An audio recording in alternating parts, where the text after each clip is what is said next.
Good morning, everybody. Welcome to the jungle. We got fun and games. Oh, yeah, it's another lovely day. Why? Because I pull right in, there's a space right up front. That means, yay, for 9 hours I can go, well, at least I've got parked up front.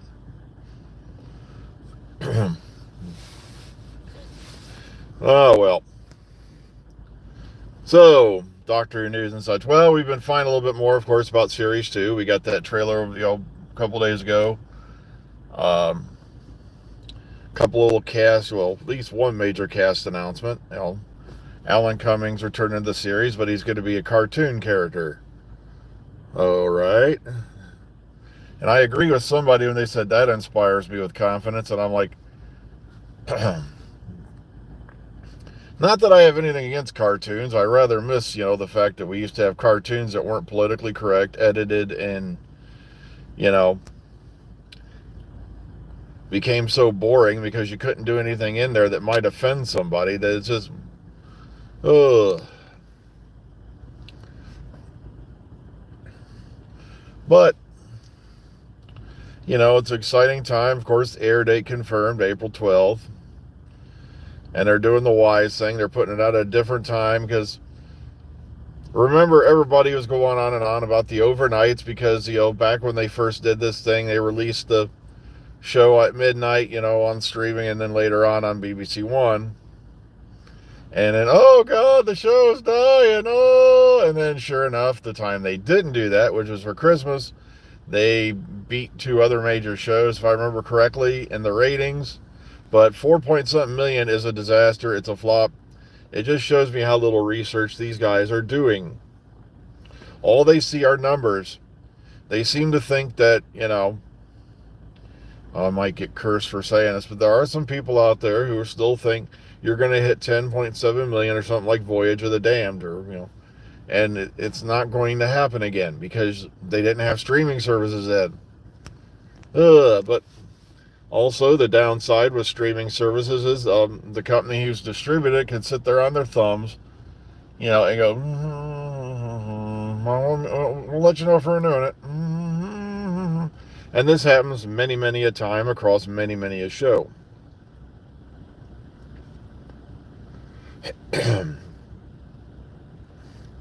But it's a crazy, crazy time we live in. Especially when, oh, goodness gracious. People are just now figuring out how much of their money going to our government's getting wasted. It's like, folks, this has been going on for decades.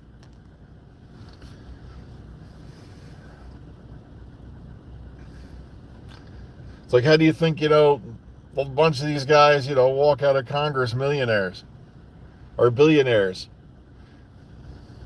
It's like, well, if you vote our way, we got a nice, healthy little desk job for you.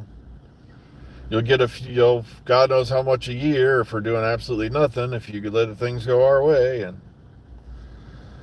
sorry, I'm in a bit of a downer mood today. I know it's Tuesday, and I know I've got to get through today and several more, and then I get one day off, and I'm back on Monday to do this 6 days in a row again. But nobody seems to know what the problem with that is. I'm like, yeah, sure, the money's great, but how much time do you really have to yourself? Fortunately, my Ativan will be kicking in soon, and I won't care. But, oh, just still amazes me how many people, like, back during the winter were strolling in here in shorts. Minus something degrees and with the wind chill, and oh, look at me.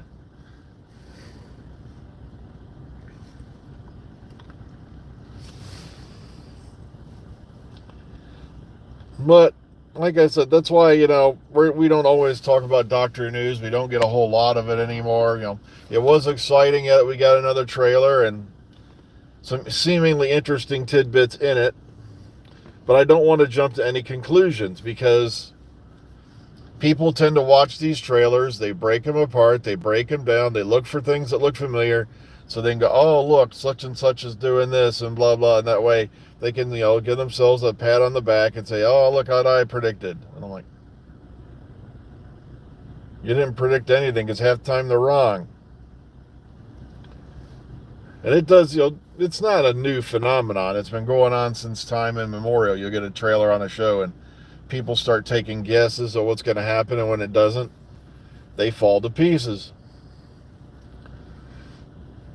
I know a lot of you who are out there watching are aware, that some guy was running around. Matter of fact, I know they had to be more than one, but this guy sounded like he was like downright obsessed with the fact that Hilary Swank was going to make an appearance in the final series of Cobra Kai. And it's like, they've never even implied that character is coming back, because Oscar nominated, or I have to go check. Did she win one? I could have sworn she won an Oscar. You don't even know what the budget is. I was shocked they got Elizabeth Shue back for a couple episodes. Because, well,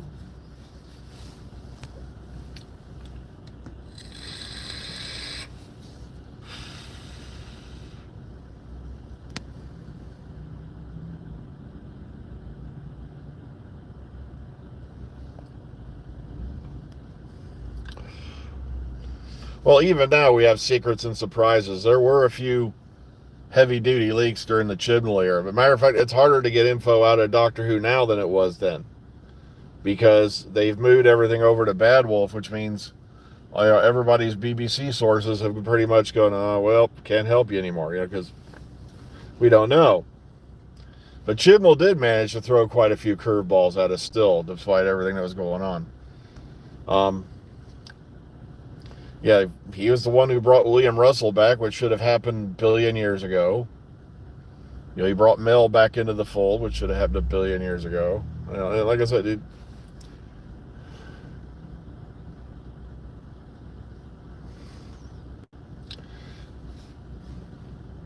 yeah, the Eurovision thing seems like it's going to be interesting. I just hope it doesn't turn out to be another long game. But, the long game wasn't bad, but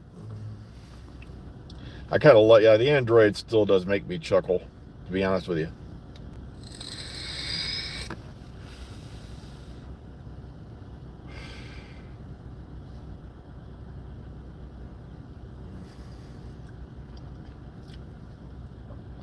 But, we can't draw too many conclusions off what we've seen. Because, like I said, just to give you an example, I'll never forget when the one series of Capaldi had that trailer, with Kill the Moon and all that. And it's like, look, there's a bunch of spider-like creatures, but gotta be the 8 legs. Oh, look, there's giant trees growing everywhere. It's gotta be the crinoid. I really wish there'd be a reunion with Carol Ann Ford as Susan, but they should have done that way back when. I know, matter of fact, a lot of people were asking, why didn't Chibnall have Tom Baker empower the Doctor? He asked him, but sadly he was unavailable. They did want Tom Baker in with the other doctors. Also, for a while there, Tom has been looking a bit frail. He's getting up there, and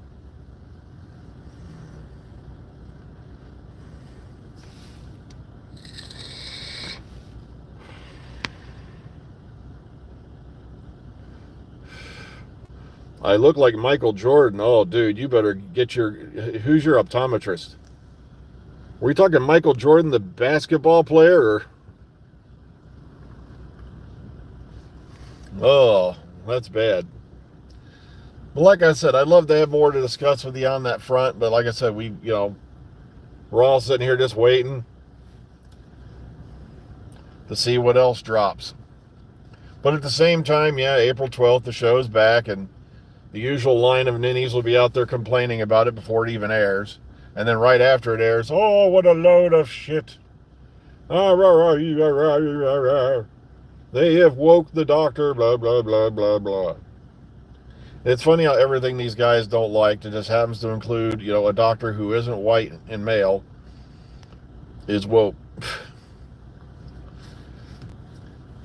And as you all see me brought up, you had that one podcast where they're sitting there, going off on Fallout trailer, and it's like one major black character and the guy screaming, diversity! I'm like, what?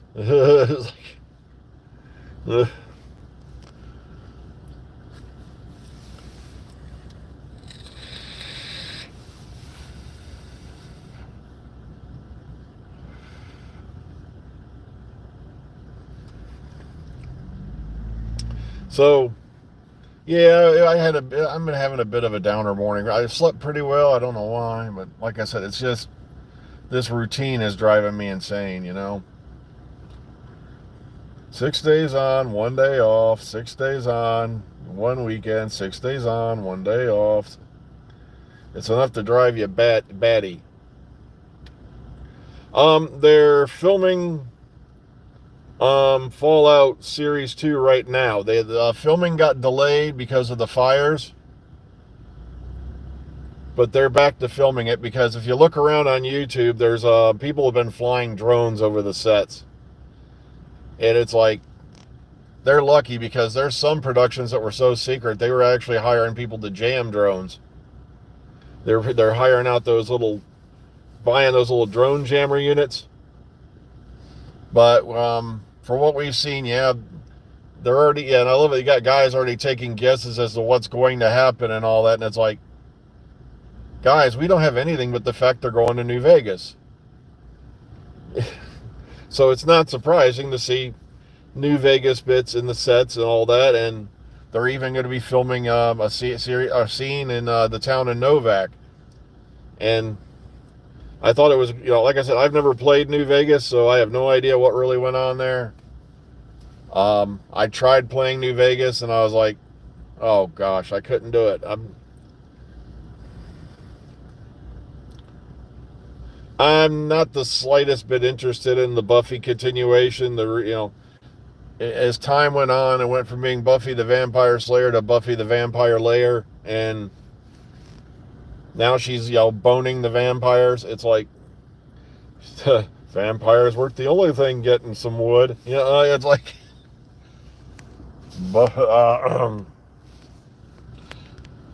plus I was never a huge fan anyway.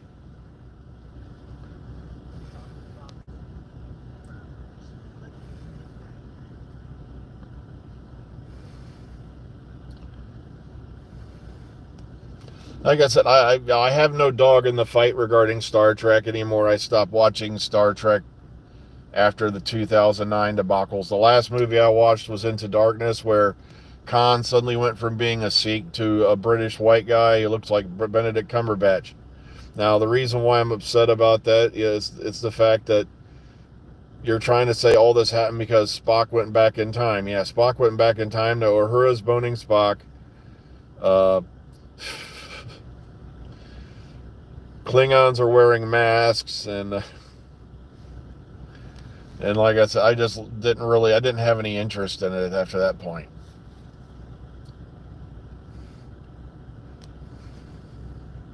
Exactly, though. Doctor Who has been woke if you define it their way since the beginning. Yeah, I never watched Starship Dysentery because when I saw the trailers, I saw the lens flares, and I'm like, no, this is going to be Abrams. And then when I found out they were going to be doing it at that particular time frame, I had a friend of mine, why don't you give it a chance? Blah, blah. I said, because let me tell you, I know exactly what's going to happen. And he's like, well, really? I go, yeah. Because I know how these programs work. If you can't make nothing new work in a new series, you latch on the stuff from the old. So it was kind of dead obvious. I said, the Enterprise is going to appear sooner or later under Pike with Spock. I said, you're going to have storylines taking place with stuff that Kirk and Spock did in the classic series. They're going to, make it their own. Sure enough, you got the Enterprise going to Talos 4 a bunch of damn times where it actually did. You've got, the Mirror universe being brought in and all that stuff. It was too predictable what they were going to do. And of course, Enterprise showed up at the end of the first season, if I remember correctly. And so I said, I knew exactly what was going to happen. But I have no dog in that fight, so I'm not going to keep going on about it because I don't watch it.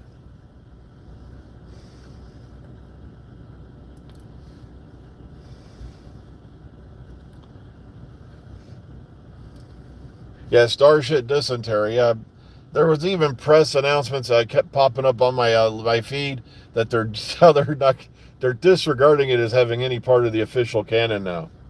And I'm like, that really shows me you had faith in that project. But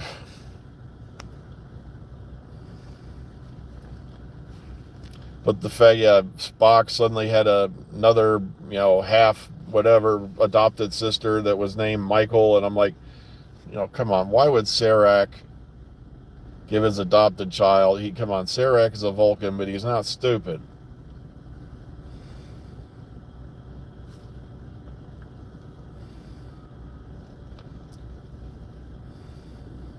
Yeah, that's another thing, the Joss Whedon factor. He was the one who brought those shows into being, and he just basically don't give a shit about them anymore.